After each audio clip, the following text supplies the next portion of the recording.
ఇవాళ తిరుమలలో municipal chairman ఎన్నిక ప్రశాంతంగా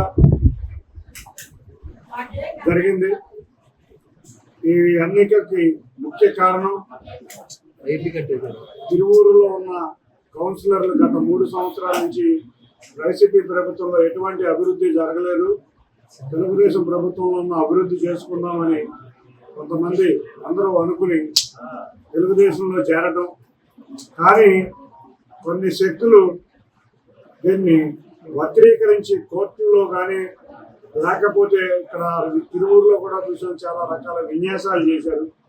మేము ఎక్కడా కూడా క్యాంప్ అనేది మేము ఎక్కడా పెట్టలేదు, ఎక్కడా కూడా ఎవరిని ఎక్కడ మేము నిర్బంధించలేదు. కానీ ఎవరైతే స్వచ్ఛందంగా కౌన్సిలర్లు తెలుగుదేశంలో చేరదాం అనుకున్న వాళ్ళకి క్యాంపులు పెట్టి కోర్టులో కూడా అబద్ధాలు చెప్పి కోర్టులో ఉన్న పోలీస్ ప్రొటెక్షన్ ఇవ్వలేదని చెప్పి మీరు గత చూసాం. 2వ రోజు కూడా ఇక్కడ ఎవ్వరం కూడా మేము ఇక్కడికి రాలేదు. అయినా కూడా కౌన్సిలర్లని ఇక్కడికి తీసుకురాకుండా భర్తల నుంచి భార్యను దూరం చేయటం, కుటుంబాల నుంచి దూరం చేసి బెంగళూరు, మైసూరు, గుణదల రకరకాల ప్రాంతాలు తిప్పి ఎన్నో ప్రలోభాలు చేద్దాం అనుకున్నారు. కానీ అభివృద్ధి కోరుకున్న వాళ్ళందరూ కూడా గట్టిగా నిలబడి ఇవాళ తెలుగుదేశం పార్టీ చైర్మన్ గా నిర్మల గారిని గెలిపించడం అందరికీ కూడా ఇవాళ తిరువూరు పట్టణానికి సంబంధించి చాలా అదృష్టంగా భావించాలి. ఒకటే చెప్తున్నాం, గత 3.5-4 సంవత్సరాలు మున్సిపల్ కార్పొరేషన్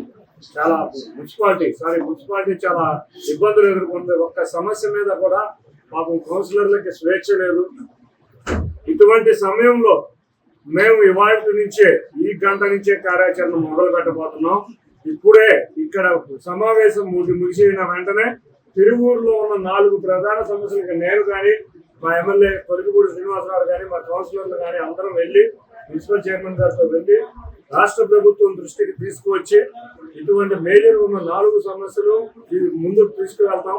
కూటమి శ్రేణులు చాలా బాగా కృషి చేసినాయి. ఎందుకంటే కొంతమంది విజయవాడలో రౌడీలు గోండాలు అని చెప్పుకుని తాటాపూర్ చప్పట్లో రౌడీలు కూడా ఇక్కడికి వచ్చారు తిరువూరులో ప్రశాంతత వాతావరణం చేపట్టడానికి.